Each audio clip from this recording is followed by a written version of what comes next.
수열 AN에서 n이 한없이 커질 때 일반항 AN의 값이 일정한 값 알파에 한없이 가까워지면 수열 AN은 알파에 수렴한다라고 얘기를 합니다. 일단 첫 번째로 n이 무한대로 커진다라고 하는 것은 다음과 같은 기호를 쓰고요.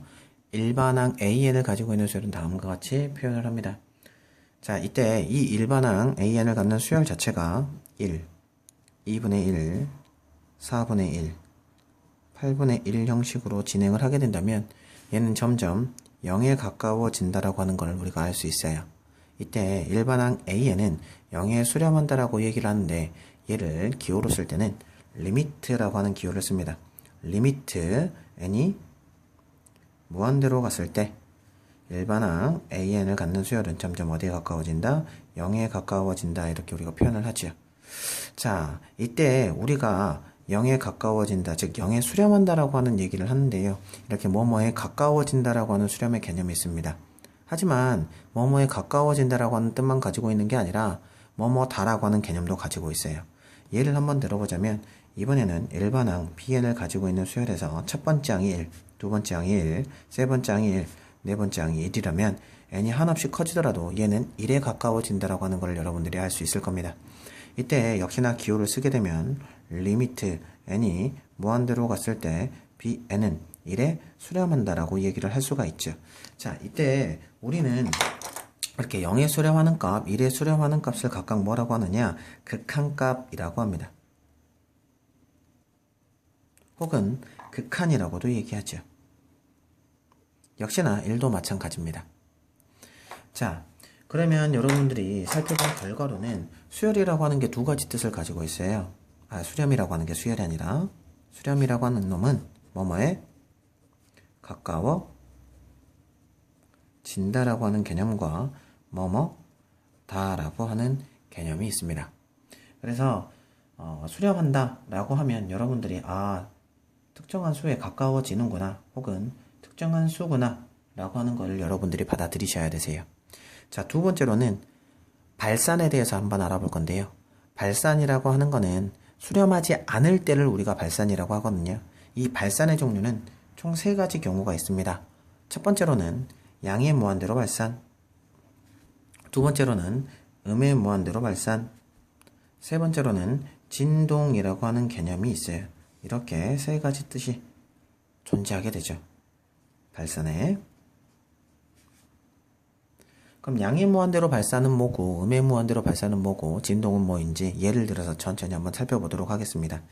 일반항 AN을 갖는 수열에 대해서 첫 번째 항이 1, 두 번째 항이 2, 세 번째 항이 3, 네 번째 항이 4라고 한다면 n이 한없이 커지면 커질수록 수열의 값도 커지는 게 느껴지시나요? 자, 얘를 좌표평면으로 한번 표현을 한번 해보자면 자, 얘는 n축, 얘는 AN축이라고 할 때 1이면 1, n이 1이면 1, 2이면 AN은 2, n이 3이면 AN도 3이 되기 때문에 점점 증가한다라고 하는 게 여러분 눈에 보이실 거예요. 이렇게 한없이 크게 증가하는 것을 우리가 양의 무한대로 발산이라고 얘기를 합니다. 자, 두 번째 예로는 일반항 BN을 갖는 수열에 대해서 얘기를 할 건데요. 위의 예에서 앞에 마이너스만 한번 붙여볼 거예요. 마이너스 1, 두 번째 항은 마이너스 2, 세 번째 항은 마이너스 3, 네 번째 항은 마이너스 4라고 했을 때 얘는 점점 뭐하더라? 감소하더라 라고 하는 걸 여러분들이 느끼실 수가 있을 텐데 역시나 좌표 평면상에 한번 나타나 보자면 얘를 n축, 얘를 bn축이죠. bn축이라고 했을 때 n이 1일 때 첫 번째 항은 마이너스 n이 2일 때 두 번째 항은 마이너스 2, n이 3일 때 얘는 세 번째 항은 마이너스 3이 되면서 얘가 점점 뭐하더라? 감소하더라 라고 하는 걸 여러분들이 느끼실 수가 있으실 겁니다. 이것을 우리가 음의 무한대로 발산이라고 얘기를 합니다. 진동은 크게 나누게 되면 몇 가지 진동으로 나눠지느냐 여러분들이 자세하게 알 필요는 없지만 유한진동과 무한진동으로 나뉘게 돼요. 그럼 유한진동은 뭐고 무한진동은 뭐냐 라고 얘기를 한번 해볼 텐데요. 자, 여러분들이 여기서 진동을 배우실 때 조금 주의하셔야 될 게 있습니다. 자, 먼저 유한진동에 대해서 간단하게 먼저 한번 봐볼 건데 일반항 AN을 갖고 있는 수열에 대해서 초항은 1, 두 번째 항은 마이너스 1, 세 번째 항은 1, 네 번째 항은 마이너스 1이라고 했을 때 얘는 1과 마이너스 1이 계속 반복적으로 일어나는 거죠. 역시나 좌표 평면으로 한번 표현을 한번 해보자면 자, 1일 때 1, 2일 때 마이너스 1, 3일 때 1, 4일 때 마이너스 1, 5일 때 1이 되겠구나 라고 하는 게 여러분들 보이시나요? 자, 얘네들은 특정한 값에 가까워지거나 특정한 값이 되는 게 아니라 이렇게 왔다리 갔다리 거리죠. 이러한 것들을 우리가 진동이라고 얘기를 합니다. 그런데 항이 1과 마이너스 1이라고 하는 두 가지 종류의 항만 존재하는 것도 눈에 보이십니까? 그래서 유한진동이라고 불러요. 폭이 일정하다라고 보시면 되겠지요.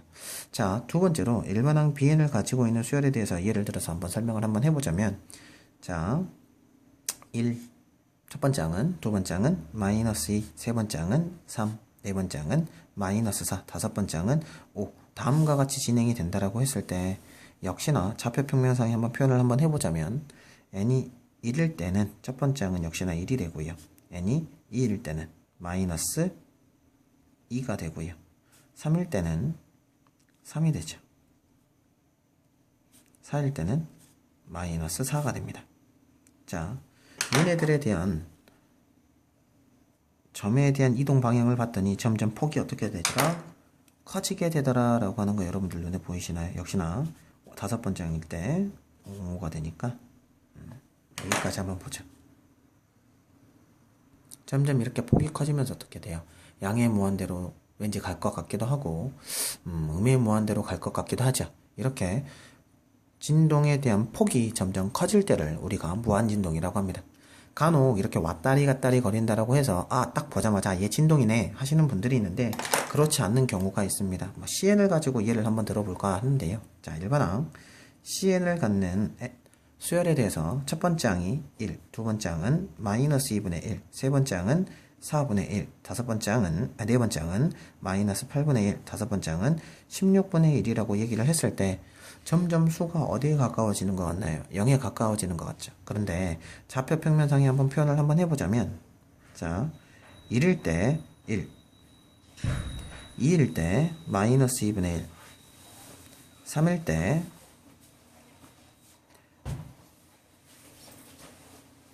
4분의 1, 4일 때 마이너스 8분의 1이니까 점점 어떻게 되죠? 점이 X축에 가까워지는 거 보이십니까? 자, X축이라고 하는 거는 엄연히 얘기하자면 Y는 0이라고 하는 놈이기 때문에 점점 함수값 자체가 0에 가까워지는 게 보이실 거예요. 그래서 이렇게 왔다리 갔다리 거리더라도 특정한 값에 가까워지는 경우가 발생하게 되는데 이때는 우리가 0에 수렴한다라고 얘기를 합니다. 그래서 리미트 n이 무한대로 갔을 때 n은 0에 수렴합니다. 즉 극한값은 0입니다. 라고 얘기를 하는 거죠.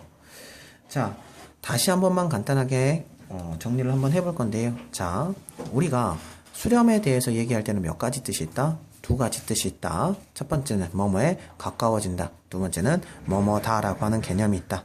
그래서 우리가 수렴은 한 가지 뜻이 아니기 때문에 꼭 이 두 가지를 꼭 명심하셔야 되는 거고요. 자, 발산의 종류는 몇 가지가 있다? 세 가지가 있다. 양의 무한대로 발산, 음의 무한대로 발산, 진동이 있는데, 자, 진동은 유한진동과 뭐가 있다? 무한진동이 있다. 하지만 이 세세한 부분은 정확하게 모르셔도 상관은 없다라는 거 여러분들이 인지하고 넘어가셨으면 좋겠습니다.